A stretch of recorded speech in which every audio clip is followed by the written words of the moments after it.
Currently, the Pennsylvania Interscholastic Athletic Association is consulting with state officials about fall sports season. On August 21st, they plan to have a board meeting, and then we should get a decision if there will be high school sports this fall. Until then, here's some information from the Hazleton Area High School's athletic director, Fred Barletta. I started off by asking him how the district has been trying to keep athletes safe during the preseason. Well, we started at the beginning. On June 13th is when the governor and Dr. Levine came out with their guidelines for return to play. And it's centered around summer off-season conditioning. One of the recommendations at the top was that you develop an individual return to play policy.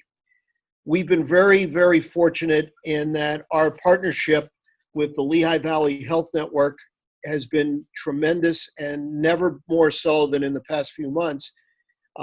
Starting with the head of the department down in Allentown, right up to our everyday on-site athletic trainers. We put together a very comprehensive plan, and it took some time. It took us the better part of 3 weeks to develop this plan specifically for Hazleton area. We're also fortunate that I got a lot of support from my administration. And on the school board, the chairperson of athletics is a registered nurse and spent 40 years working in healthcare in a school district. So we relied heavily on all of these individuals to come up with this plan. And since we've implemented it, we've had a lot of success with it. It starts out every single day. There is not a student athlete here who participates any day. This is every single day. We're taking their temperature checks. We're giving them a screening from Lehigh Valley to try to see if we could detect any possibilities. If we do, we have taken that individual out of competition.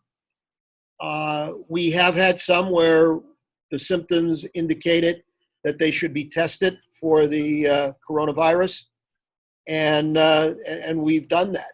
And it's been very good. And most of the tests, matter of fact, all of the tests except one turned out to be negative, thank goodness. I'm fortunate enough that I sit on the Pennsylvania State Athletic Directors Association board. And when you hear things from all over the state, you realize, for instance, in Philadelphia, they never, ever got involved even in the conditioning, because the situation there is much more severe than it is in other parts of the state. You hear from some of the rural districts, and it's not that it doesn't exist, but it's minimal. And so you get that. You bring it down to the Wyoming Valley Conference level, and there are some schools that really want to play no matter what it takes.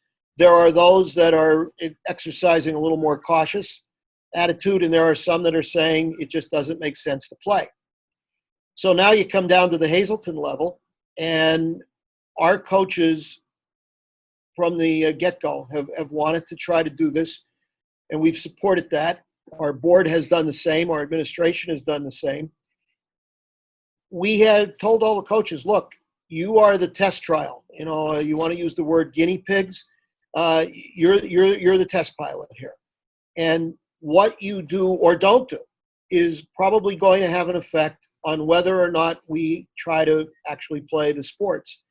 And they have taken it very seriously. When we met with them back in June, and I've gone around and randomly just taken a look at what we're doing, the coaches have been fabulous. They understand the severity of it. And that translates to kids. And I think our student athletes, this is true for the last 40 years, kids will take on the personality of their coaches. And if the coaches are taking this very seriously, then those student athletes do. And we've gotten good feedback from the parents. So I have to honestly say that in June and July, it has worked, and thus far in August. Now, what's going to happen beyond that? Here's where the fun starts.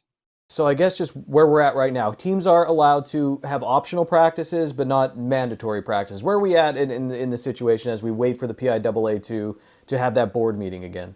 What the PIAA did in response to the governor's strong suggestion, was to delay the start to Monday, August 24th.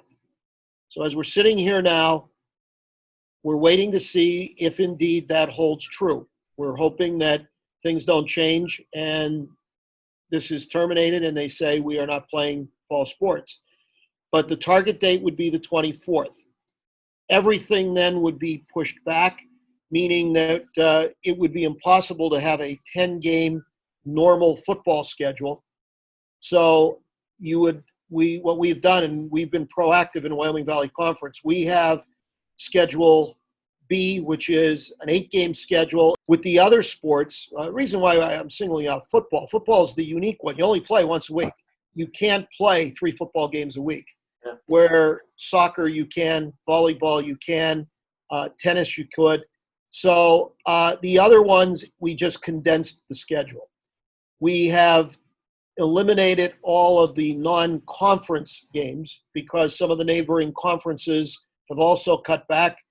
In District 2, you have Abington Heights, who we did have in some exhibition encounters. They said they're not playing. That was a school district decision, and we certainly respect that.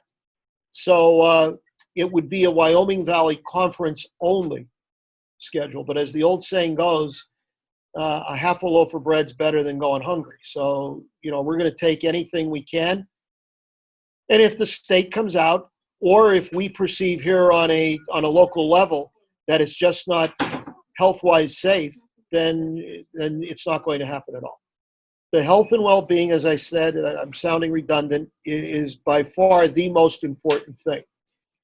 Beyond that, we are making every attempt. We may not play fall sports, and I'm fully aware of that, and I'm apprehensive about it.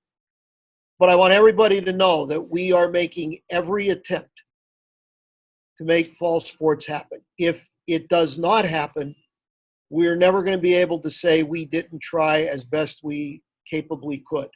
And I think that's the most important message we want out there. Again, the PIAA board is planning on meeting August 21st. Once a decision is made about the fall sports season, we'll post that news on our Facebook page.